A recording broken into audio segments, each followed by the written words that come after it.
Olá, bom dia, estamos de volta novamente aqui com o Jornal da Manhã pela Jovem Pan em 100,7 e a gente vai estar batendo um papo no dia de hoje com Eugênio Albuquerque, que é consultor político, tem empresa também de pesquisa aqui no estado de Alagoas. Bom dia, Eugênio, seja muito bem-vindo ao Jornal da Manhã. Bom dia, ouvintes, bom dia a todo o pessoal aqui do Jornal da Manhã da Jovem Pan Maceió. É um prazer estar aqui com vocês falando um pouco das eleições pré-campanha e também das campanhas que batem a porta, já que a partir do dia 20 do próximo mês, 20 de julho, até o dia 5 de agosto, nós teremos os períodos das convenções partidárias e aí sim, firmando os candidatos, que na verdade é uma forma de só consolidar os nomes, mas as campanhas elas ficaram mais curtas no pedido do voto, mas está cada vez mais longa na questão da pré-campanha, que pode tudo exceto pedir o voto explicitamente. Eugênio, a gente tem acompanhado a, aspas, profissionalização de muitas campanhas aqui no estado de Alagoas, algo que era bem diferente há algumas décadas, alguns anos atrás, principalmente no interior do estado de Alagoas. Qual a importância na prática de uma pesquisa eleitoral para o candidato, para o pré-candidato, nortear o seu marketing político, as suas atuações no dia a dia, a forma de falar com o seu eleitor? Traça um pouquinho para a gente esse cenário.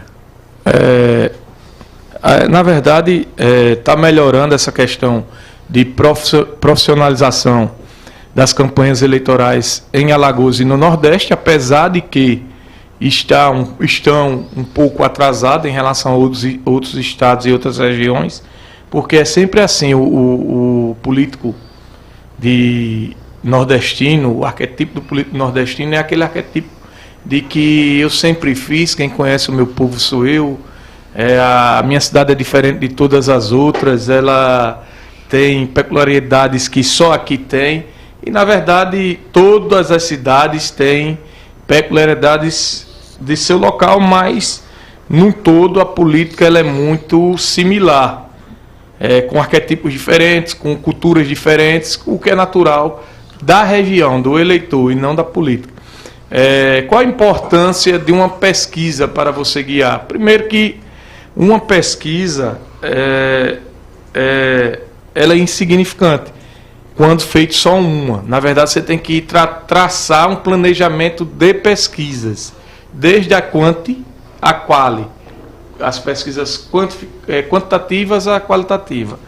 Eu sempre costumo exemplificar para o eleitor comum, o eleitor que tecnicamente ele não tem a experiência de quem participa de campanha. A pesquisa é o seguinte: imaginemos que há 40 anos atrás nós sairíamos daqui para a rua São João, em São Paulo. Imagine quantas ruas São João deve ter em São Paulo. Nós estamos a mais de 2.000 quilômetros de São Paulo. Imagine você ir daqui para lá sem um mapa, sem um Waze. Você chegaria na rua São João, logicamente. Mas provavelmente durante o caminho você poderia ter diversos erros até chegar a essa rua São João. Você deveria levar muito mais tempo para chegar a essa rua São João. Pesquisa é um Waze.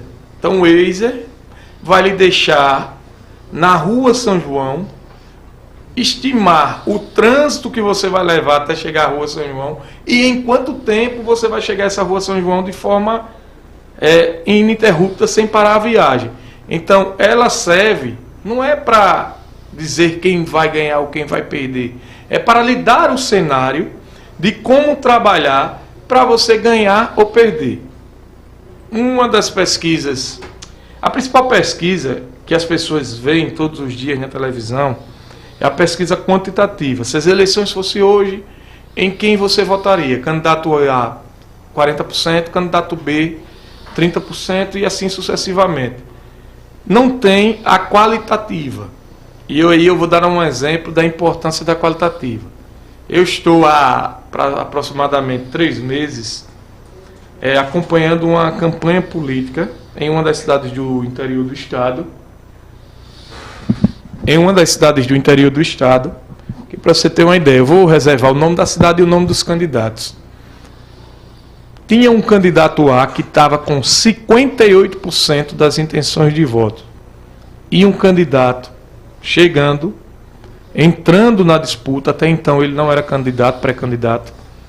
Todos os outros saíram e ficou. Esse cara entrou, alguns outros saíram e esse cara entrou e ficou 58-23. Isso era um número que está perdido. E aí nós fizemos uma quali e a quali apresentou o seguinte, que aquele candidato A, ele tinha intenção, porque até então ele estava há muito tempo se apresentando como opositor à gestão, como única via de oposição, uma gestão muito mal avaliada, mas as pessoas não votavam no candidato A. As pessoas tinham a intenção de votar no candidato A pelo que ele representava naquele momento. Mas até então existia uma rejeição implícita à pessoa do candidato A. Mas como não tinha opção, o candidato A era a única opção. E a qual ela mostrou isso muito claramente. O que é que o candidato B fez? Começou a se apresentar como uma opção de mudança muito melhor do que aquela, que você não era obrigado a votar naquele, porque agora você tinha opção. Alguém que tinha proximidade com as pessoas, que gosta de gente, que está muito próximo das pessoas e que viu naquele momento, resumindo, os últimos números que nós temos de lá, após quase 3 meses, é o candidato B com 50 e o candidato A com 33. Você entende que a importância da pesquisa quali para início de qualquer projeto, ela é insubstituível. E aí sim, acompanhar com quanto e, se necessário, fazer novas qualis. Então, para uma campanha profissional é inadmissível não ter pesquisa. Eugênio, pesquisa eleitoral, a quanti, a quali, essa questão do norte, do direcionamento político de uma campanha, pesquisa ganha eleição? Ajuda a ganhar, como um bom marketing, uma boa comunicação ajuda a vencer, como também um bom candidato ajuda a vencer. Eu costumo dizer que não é o marqueteiro que vai ganhar a eleição, não é o candidato sozinho, não é o grupo político, não é a pesquisa, não é nada só. Agora é um conjunto de coisas que, somado, lhe dá mais chances de vitória. Vamos imaginar que nós temos um grande time de futebol entrosado, com uma grande estrutura, pagando em dia, com grandes premiações. Mas se ele não tiver num dia feliz, ele provavelmente pode perder aquela partida. Mas um campeonato de pontos corridos, todas essas características somadas, tende a vencer uma eleição. Até o tempo de que você entrou. Se você errou no tempo, você pode perder. Você fez tudo certo, você só errou no tempo. Ou começou cedo demais, ou começou tarde demais. Então são características que não tem como, não tem fórmula mágica, não é fórmula secreta. Quem vende isso, eu costumo dizer que é os famosos vigaristas, e vigaristas tem em todas as profissões. Eugênio, nós passamos por uma época de descréditos nas pesquisas, nas últimas eleições, principalmente as pesquisas voltadas à população, aquelas que a população que recebe, não a campanha em si. Aí o meu questionamento seria para trazer para o ouvinte qual é a equipe, quem são os profissionais responsáveis por essas pesquisas, quem assina o resultado e qual é a credibilidade dessas pesquisas para as eleições. Deixa eu falar. Primeiro eu peço ao ouvinte que eu sou defensor disso. Eu acho que o TSE já deveria ter feito isso há muito tempo, que é uma espécie de ranking de acerto. Eu acho que o TSE deveria ter em suas redes um ranking de acerto. Quem foi quem acertou mais nas últimas eleições, para poder você se guiar daquelas que são divulgadas e registradas, quem acertou. O descrédito muito partiu, às vezes, da questão seguinte. Vamos lá. Se nós rodássemos uma pesquisa hoje, o JHC dá disparado. Entenda que o JHC vai dar muito bem. Mas pode ser que próxima eleição, esses números eles se afunilem. Porque a pesquisa ela é o retrato do momento. Você tem que estar acompanhando a cada pesquisa que sai. O Paulo chegou a ter 3% das intenções de voto. Terminou o segundo turno, o primeiro turno com 46%. Nós acompanhamos toda essa evolução e principalmente a virada. Eu acho que nós fomos o primeiro instituto a dar a virada do Paulo Dantas aqui em Alagoas.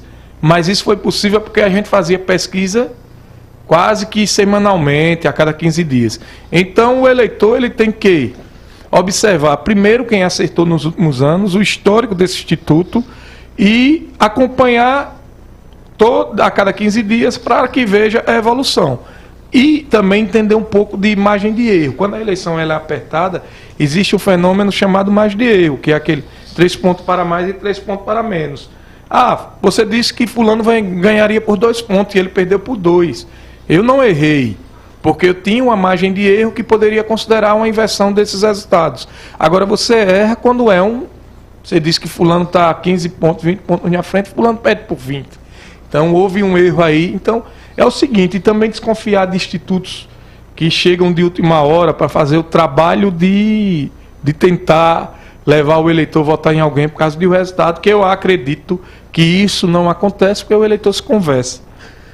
Eugênio, qual a diferença de uma pesquisa para as disputas majoritárias e disputas proporcionais? Segue o mesmo rito? Como é que ela funciona? E, objetivamente, para o pré-candidato a vereador, como é que ele pode mensurar se está bem ou não numa pesquisa, quando a gente vê aquele índice bem assim, fulano tem 0,3% do eleitorado na cidade, 0,4%, e a gente sabe, né, que esse voto proporcional, podemos dizer assim, ele é mais sensível, é mais vulnerável, principalmente nas grandes cidades como Maceió, Arapiraca, enfim.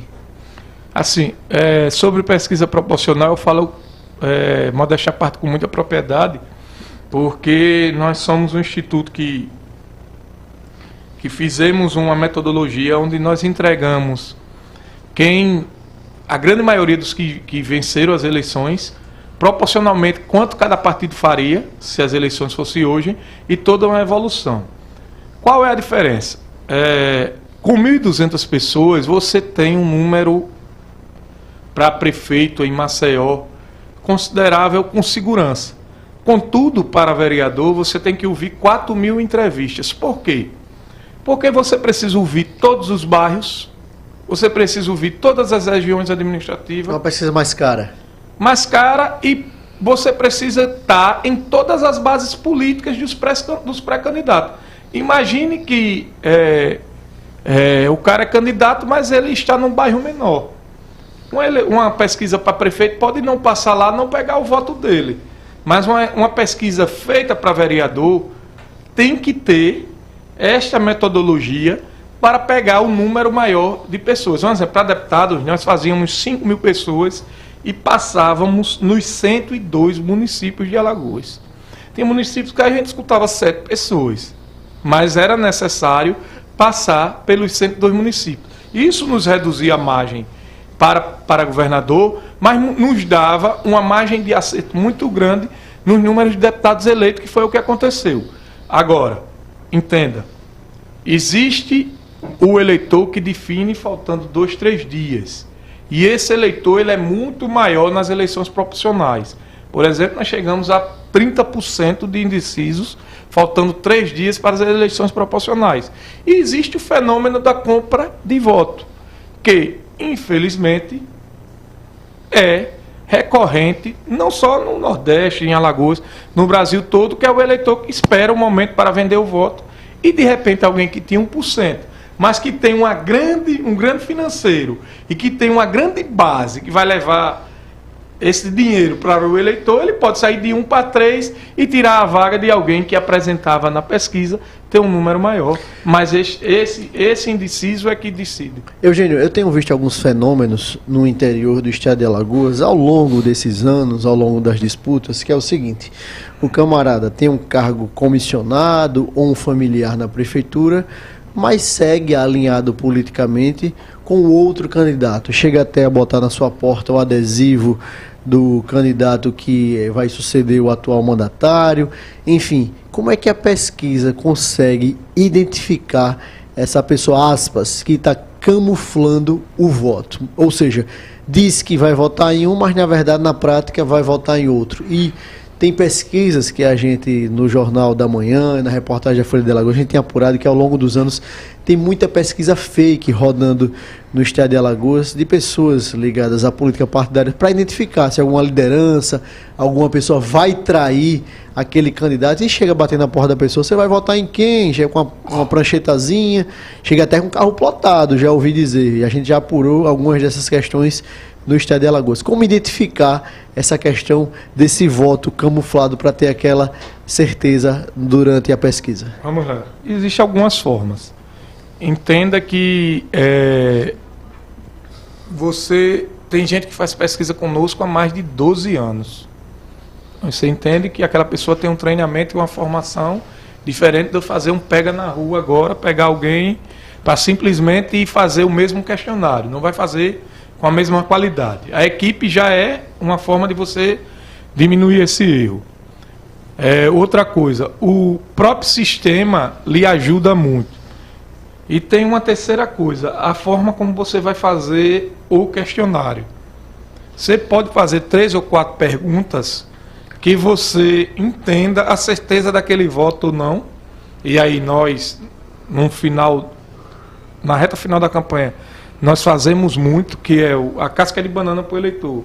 Aí você votaria falando, poderia estar certo desse voto ou poderia mudar até a eleição?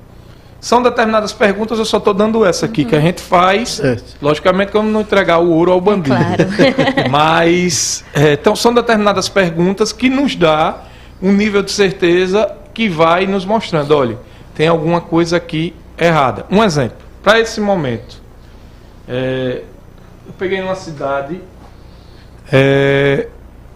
candidato a prefeita, candidato à reeleição, com 60% dos votos. E a oposição com 20%. E aí eu ia para outra pergunta, disse, se a prefeita for candidata, você votaria nela com certeza e caía para 52%. Poderia votar 23%. Não votaria nele de jeito nenhum 25%. Da oposição, subia de 20% para 25%. E o poderia votar dela era 40%. Você entende que, apesar da grande diferença, o potencial somado, vota com certeza, poderia votar, era igual? Então ali tem uma tendência de que está camuflando... Tem disputa ali. Não, e de que está camuflando na hora de falar. Então existem formas profissionais de você ver isso. Aí eu sempre costumo dizer, tem gente que fala, mas as pesquisas do Data Science é mais caro. O cara é perder. Se vocês quiserem botar todo um projeto em valores menores, procurem outros. Agora a gente só vai para fazer e dar a melhor forma de resultado, entendeu? Você mencionou que a pesquisa ela é um retrato do momento, né? E aí vocês vão buscando esses resultados aí partindo agora para a Quali. Como é que vocês vão criando as perguntas? Qual é a frequência que vocês determinam nesse processo para poder fazer essas pesquisas? E a cada momento vocês criam novas de acordo com aquele local específico, com aquela situação específica? Vamos lá para a Quali. A Quali é o seguinte, é uma pesquisa muito mais cara do que a Quanti, chega a ser 10 vezes o valor da Quanti, então não é todo mundo que pode arcar.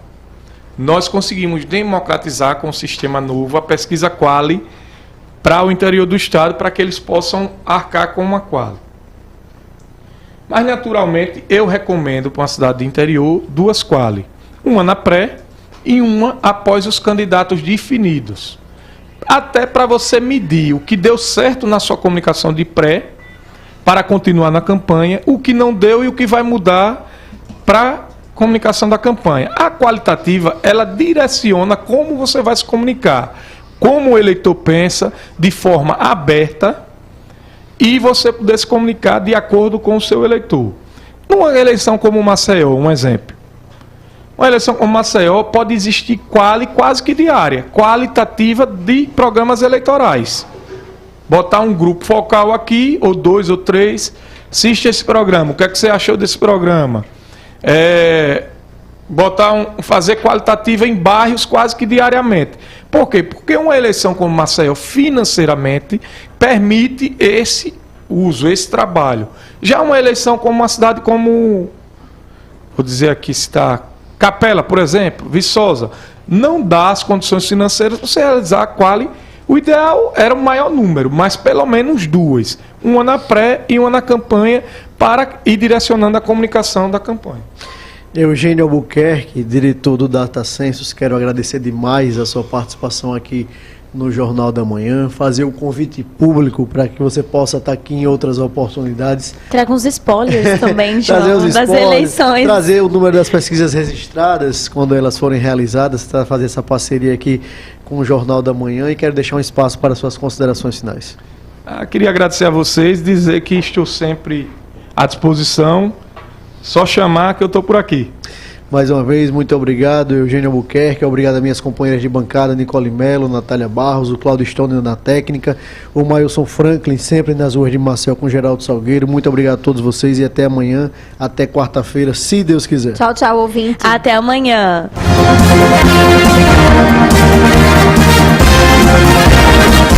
Você ouviu Jornal da Manhã, edição Maceió.